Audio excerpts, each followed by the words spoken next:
Hey, welcome back to Hobbies with Jose. I'm Jose Carbajal, and today we've got part 3 of our Gundam G40 build. Sorry about the lighting though, I know it looks kind of weird. I'm having some issues with my spotlights, some electrical, I don't... Alright, let's go!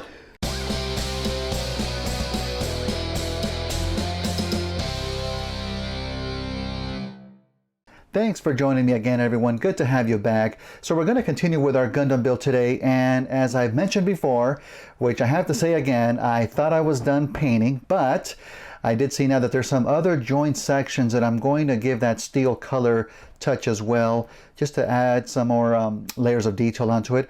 And there's also some color separation that wasn't in the kit itself. There's some yellow parts in the shoulders and on the back of the leg that need to go yellow. So I'm going to paint those here as well, and we'll start putting the limbs together. So let's get started.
All right, and that's it for today's episode, everybody. Thank you so much for watching. Again, it's always appreciated. And as always, if you like what you saw, hit that subscribe and like button below. Any questions you have, feel free to leave them in the comments. And as you know, Halloween is coming up, and this has been a crazy year. So, folks, please stay safe out there. Whoa, what's going on? I think I'm still having some electrical issues here. Let me grab my flashlight. All right, here we go. All right, thank you so much. Take care. See you next time.